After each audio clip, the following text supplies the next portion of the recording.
Entonces, ay, alguien escribió si ya empezamos. Sí, ya empezamos.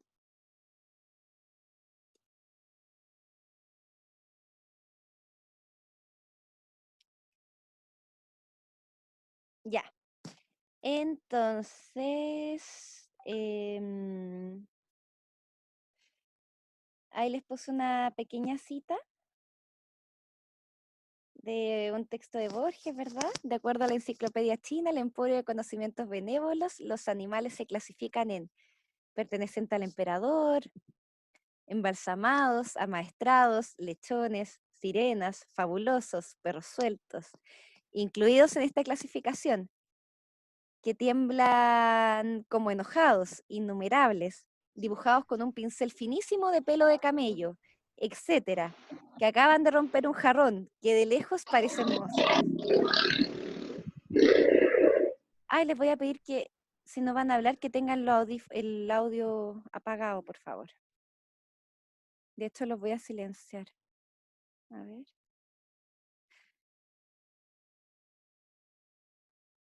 Los silencio a todos y cuando quieran hablar me avisan. ¿Mm? Bueno, ¿por qué esta cita de Borges?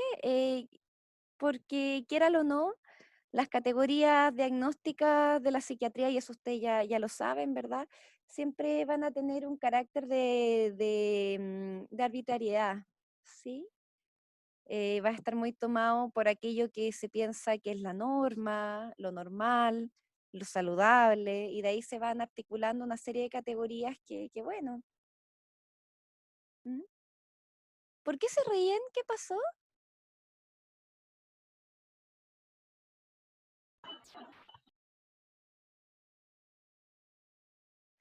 Ya bueno. Ay, perdón, profe. No, al revés, así como caballito.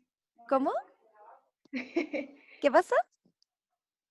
Es que sonó algo raro, yo por eso me río.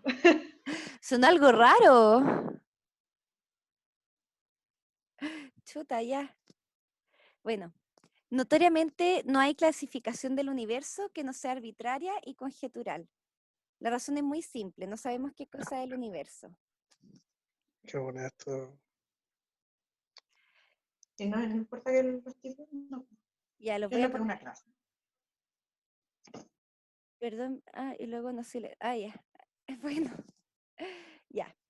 Y bueno, el psicoanálisis no es muy original respecto a las categorías que utiliza de neurosis, psicosis, perversión, sino que las toma de la psiquiatría clásica, pues, de Kraepelin, de Bleuler, Graf-Ebing, de Charcot, ¿sí? Entonces el diagnóstico en psicoanálisis también toma su punto de partida una clínica que lo va a preceder. Sin embargo, es evidente que partiendo de allí el psicoanálisis se ha caracterizado por el intento de construir la estructura de estos tipos clínicos. ¿Mm? Es decir, si bien se va a hablar de un diagnóstico, el diagnóstico, al menos en psicoanálisis o bien en psicología, va a intentar apuntar a elementos más comprensivos del funcionamiento de la persona. ¿Mm?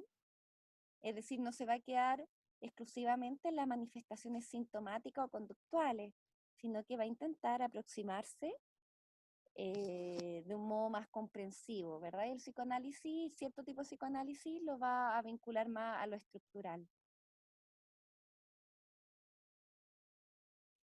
Por otro lado, también se separa el diagnóstico tradicional respecto de su objeto.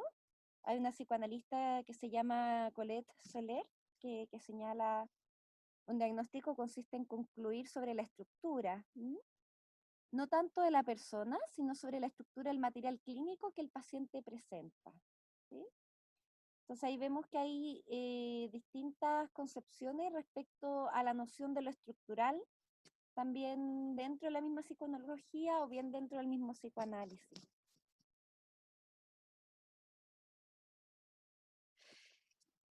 Bueno, con respecto a síntomas, el trabajo del proceso diagnóstico tiene por objeto hacer posible desde allí una manifestación más nítida al síntoma. Vamos a suponer entonces que va a haber cierta opacidad inicial, es decir, va a haber un estado primero que hace de él algo difuso. Esto es importante considerarlo porque cuando usted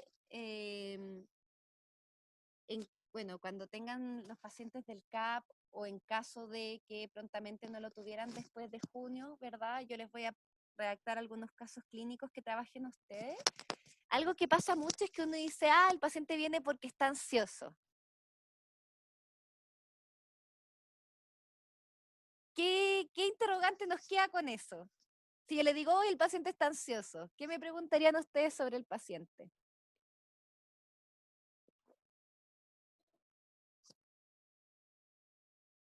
¿Les dice mucho que yo les diga que está ansioso?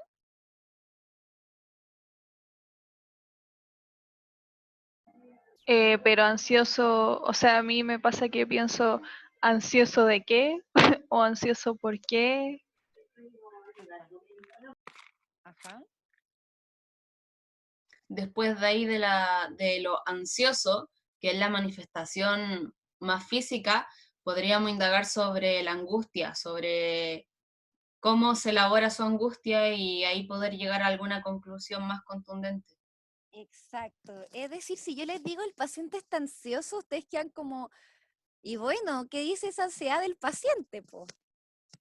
No nos dice mucho. Entonces es importante cuando ustedes supervisen en este espacio de cátedra, que cuando ustedes den cuenta de los síntomas, que del otro lado pueda haber o sea, que por ejemplo yo pueda comprender cómo se pone en juego el síntoma en la particularidad de esa persona. ¿M? ¿Por qué la ansiedad para esta persona es un problema? ¿De qué forma es un problema? ¿Cómo se pone en juego la ansiedad, ya sea en las manifestaciones sintomáticas, conductuales? ¿Cómo se pone, no sé, pues, qué efectos tiene sobre cómo se concibe a sí mismo, cómo se posiciona respecto a otros, ¿verdad? Entonces, si ustedes dicen, está ansioso, no, pues, a uno le queda, o si yo les digo a ustedes, ¿verdad? Es como que queda algo muy amplio, muy difuso, muy opaco. ¿Mm?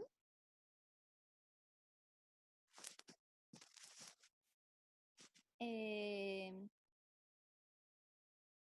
bueno, el síntoma con frecuencia se va a presentar bajo distintas máscaras, o también, por ejemplo, lo que se puede hablar quizás de corrientes más sistémicas, como cuál es la función del síntoma también, ¿verdad? En el entramado familiar, en la arquitectura familiar, ¿verdad? ¿Qué función tiene este síntoma? ¿Mm? Bueno, con frecuencia se presenta bajo distintas máscaras, ¿verdad? Las neurosis en cuanto a defensas contra el síntoma o áreas vinculadas a lo que se llama patologías del carácter o derechamente a trastornos. ¿Mm?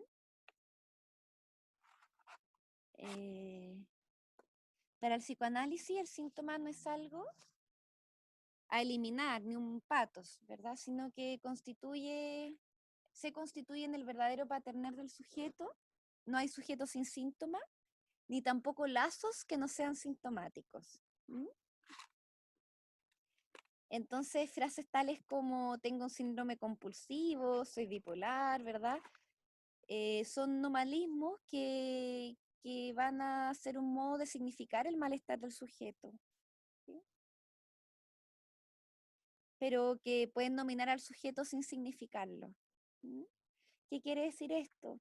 Hay veces que los diagnósticos van a constituir un horizonte de sentido identitario para los pacientes y que ahí podemos explicarlo por qué toma este contenido para presentarse a otros, ¿verdad? O para presentarse a sí mismo. Pero también cuando hablamos, por ejemplo, en psiquiatría de diagnósticos, pueden cerrar mucho el horizonte de sentidos, ¿verdad? Como, yo soy bipolar y chao. ¿Mm?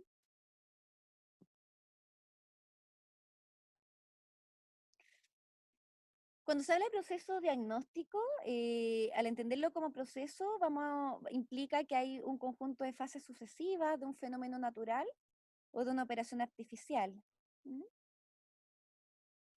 Por tanto, un proceso en su expresión mínima va a suponer un estado inicial que constituye la escucha de las modalidades de presentación del padecimiento subjetivo, con la intención que posteriormente acontezca una operación que posibilite el pasaje de una sucesión a un estado a otro, ¿sí? Es decir, lo primero que uno escucha es, bueno, cómo presenta el paciente el síntoma. ¿Mm? y por ende cómo se vincula el síntoma a su padecer actual. A mí hay un ejemplo que para mí es re claro, que me ayuda mucho como a dilucidar este tipo de problemáticas, que es como si yo llego a atenderme con usted y les digo, miren, me acabo de separar. ¿Mm? Ustedes pueden decir, uy, qué triste, qué doloroso, qué sé yo, ¿verdad? Pero quizás para mí una excelente noticia, ¿sí? Pero estoy aproblemada porque, qué sé yo, ahora tengo que gestionar, no sé, la división de bienes, no tengo idea. ¿Mm? Entonces, si bien van a haber motivos de consulta que van a despertar en nosotros los imaginarios que tenemos vinculados a ese motivo de consulta, siempre va a ser importante preguntarnos, bueno, ¿desde dónde interpela al sujeto este motivo de consulta? ¿Mm?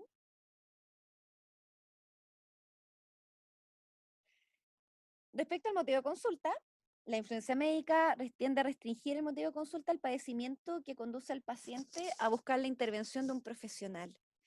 En cambio, nuestra práctica nos obliga a entender su sentido, ya que son numerosos los casos, y miren qué interesante, en donde el motivo de consulta no va a coincidir con el padecimiento. ¿Mm? En un primer momento, el padecimiento puede estar velado, y la razón de la consulta puede tener una infinidad de motivos, desde, no sé, petición de certificado, desde presentar, no sé, si está en algún proceso judicial. También hay motivos de consulta que son muy propios de los que estudiamos psicología o de lo que nos gusta, ¿verdad? No sé, por la formación psicoterapéutica, que es como conocernos más a fondo. ¿Sí? Pero claro, ese puede ser motivo de consulta, conocerme más a fondo, pero quizá no tiene que ver necesariamente y de forma directa con aquello de lo cual yo padezco. ¿Mm?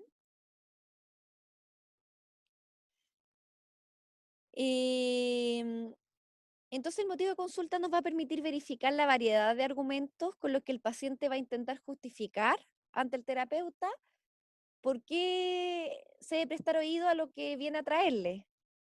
Y por ende se piensa el motivo de consulta como una primera articulación de la demanda. ¿Sí? Es decir, al momento de escuchar el motivo de consulta, nosotros ya podemos tener ciertas coordenadas para pensar desde el lugar en el cual el paciente no está hablando y qué es lo que está esperando de nosotros en ese encuentro. ¿Mm? Esto se va a vincular mucho a lo que se llama análisis transferencial, ¿sí? Entendiendo la transferencia como el lugar en el cual se posiciona el otro, qué es lo que yo le voy a atribuir al otro, ¿sí?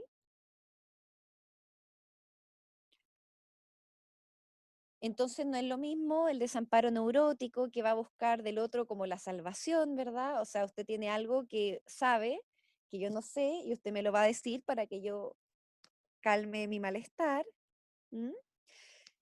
Que el lado más psicótico, en donde se llega a presentar al otro los hallazgos, ¿verdad?, para la solución sintomática. Entonces, es interesante, si bien estamos hablando del motivo de consulta, el síntoma, uno ya puede hacer los primeros trazados de aquello que entiende como análisis transferencial, y el análisis transferencial en algún punto va a develar la estructura clínica, ¿sí? Dependiendo de cómo se posiciona respecto al gran otro en este caso. Todo esto está muy en lacanés, yo ya lo quiero bajar, ¿ya? Entonces, respecto al motivo de consulta, es importante preguntarnos, bueno, ¿por qué está aquí? ¿Por qué ahora? ¿Con quién viene? ¿Lo traen o no? ¿Sí? ¿A qué asocia el paciente lo que le ocurre? ¿Mm? Por ende, buscar formas en que el motivo de consulta se integre en la vida de la persona. Y acá, de forma breve, les voy a mencionar que no es lo mismo la ocasión de la consulta a la ocasión del enfermar, ¿sí? Es decir, la ocasión de consulta, lo que le hablaba en el bloque anterior, es aquel momento en el cual yo puedo haber presentado mucho malestar por mucho tiempo, pero yo ahora me animo y voy y pido ayuda, ¿sí? Yo puedo estar muy preocupada por mi hijo, de que, qué sé yo, que nos separamos con el papá o que el papá se fue, pero consulta a los 5 meses. ¿Por qué a los 5 meses? ¿Qué veo yo como mamá en mi hijo? Que para mí pudiese ser problemático, que pueda activar mayor preocupación respecto al comienzo. ¿Mm? Y por ahora me voy a saltar porque quiero, y voy a dejar de grabar, porque quiero que veamos casos como de la vida real, así.